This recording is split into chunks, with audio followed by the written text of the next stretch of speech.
Gentleman came into my office here on Saturday and brought this sample to me and asked me to taste it, see if I could tell him what it was. He had no idea. He'd never made it before. In our area, you don't make it every year, and quite often it just blends in with the rest of the spring wildflower and you never do really notice it. I've tasted it often enough to recognize it, even if there's just a little bit in our spring wildflower. This came from the Balsam Mountain region of western North Carolina, and they just had no idea what it was. I'm going to see if the camera will pick up on the color. It's got kind of a green hue, actually I have an idea. Let's put a flashlight behind it. There we go. Now you can see that how green it is. It's really quite green.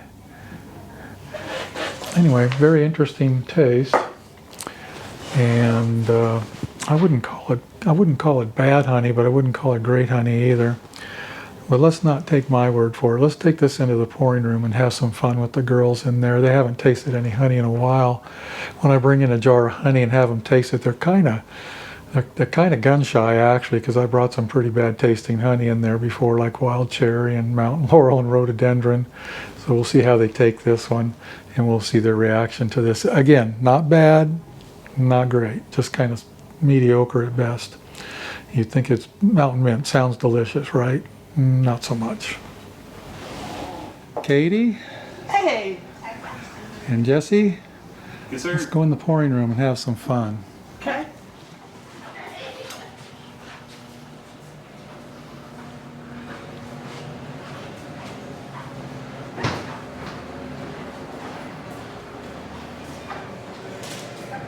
Hey guys, I need some guinea pigs. Come on, Jamie. You can't get out of this. It's green. Yep. We had someone ask us, what is this? What kind of honey is green? Jamie, go ahead. Go ahead, Jamie. Yeah, go ahead, Jamie. Get you good.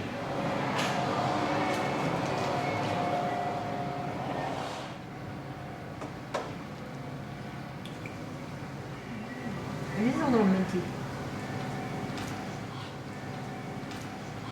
Nate, come here. Maybe? Minty?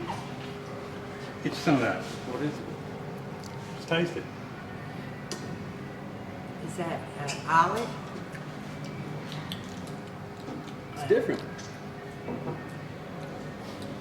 Something we'll get us here in a few minutes. Or? So I heard at least twice somebody mention the word mint. You can taste the mint in it, can't you? Yes. I can taste it after. Kind of like spearmint? Okay, well, Oh no, what have we ate? no, it's Okay. it's mountain mint honey. Really? It is, yeah, mountain mint.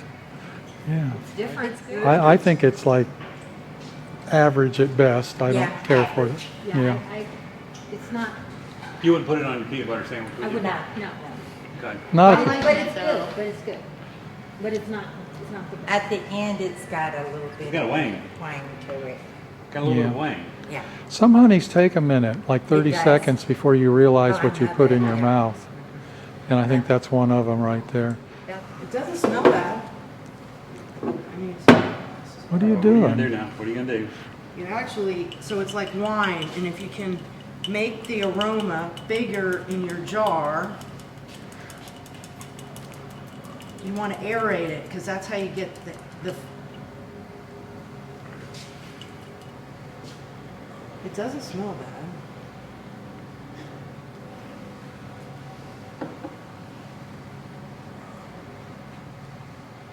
It's minty. Yeah. But at the end, What do you taste at the end there? Let it sink in for a few seconds. Is that sourwood? no. It's got a bitter end. It almost, it's like a privet end to it almost.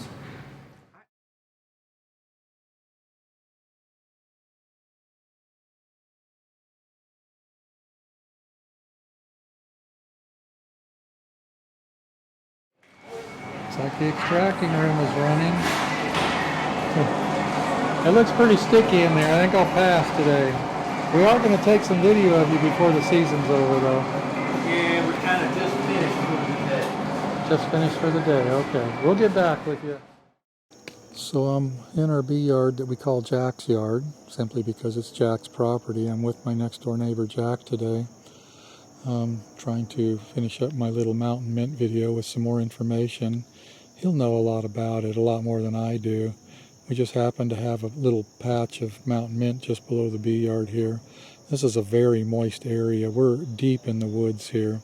This is a small yard. It's set up for 24. Looks like we have 23 in there right now or something like that. One of the reasons it's so small is I have another bee yard that's only a quarter mile away on my own property, and I don't want to oversaturate this area. Between the two yards, we usually run about 40 or 48 in this little area.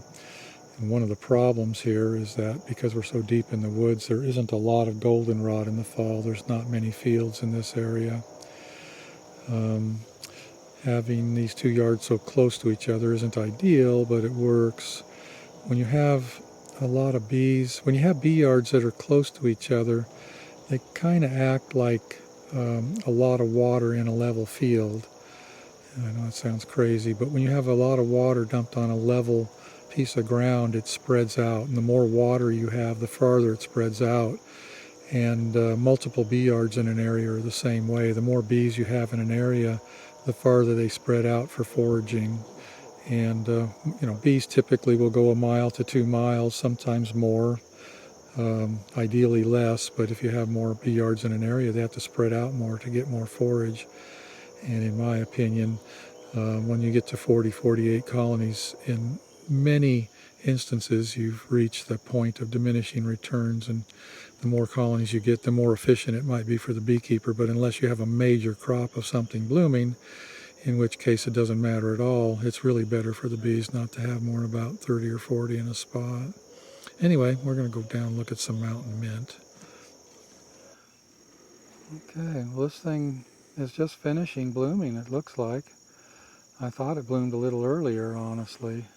Usually it shows, if we see it, it shows up in our late spring honey, and this is already July. So do you think this is typical? Yeah, the rain has helped it. Rain is, yeah, it's been quite rainy. So Jesse, grab one of those leaves and crunch it up and tell me what you think. Looks like you dust it with a little pound of sugar, Bob. I know. Yeah, the common name is silver-leafed mountain mint or hoary mountain mint. It smells like mint. It smells like mint, yeah. Pretty. So, Can you get in on this little flower here? Let me see how close I can get. It's kind of a neat little flower, really. It really is. That silvery touch is interesting. You can see that from a distance. We saw some on War Woman Road a couple of days ago. We could see it from 50 feet away what it was because of that silver. And you got quite a bit right here too. Yeah, there's a patch of it.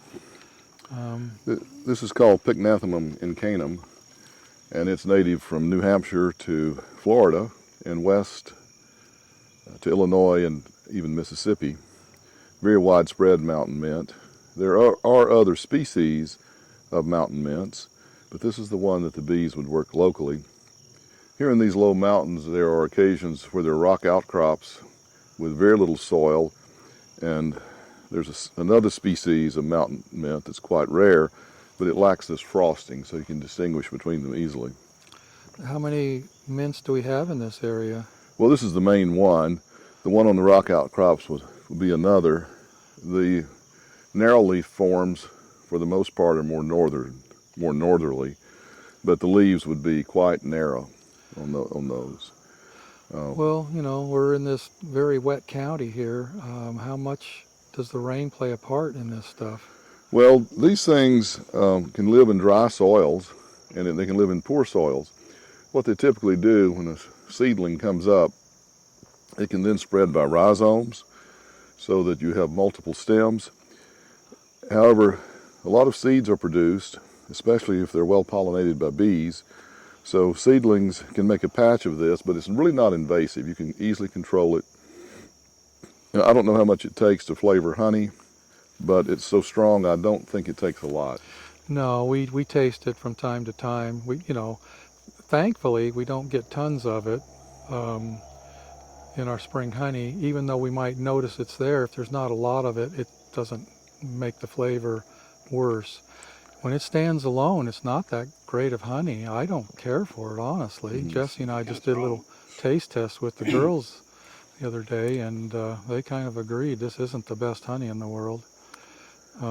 We get a lot of it some years around Tiger, oddly enough, and then of course your property in Otto, we used to get a lot of it up there. That's the first time I tasted it, was in Otto. We got quite a bit that Yes, one we year. did. Well, had a super of this stuff. So it must be a really good nectar secretor. Well, the flowers are relatively short, so well within reach of a bee. And the flowers are numerous on one given cluster. And plus they flower over time.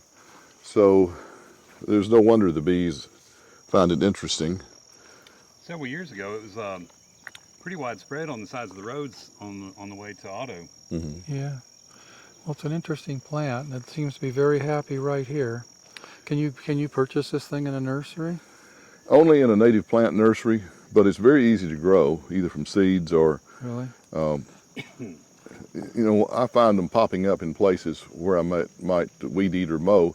So I'll dig them with a shovel and just move them 3 feet or move them to a new location. I like to use them to stabilize raw dirt because they are rhizomatous. Best in full sun, or this Full partial shade? sun. Full sun.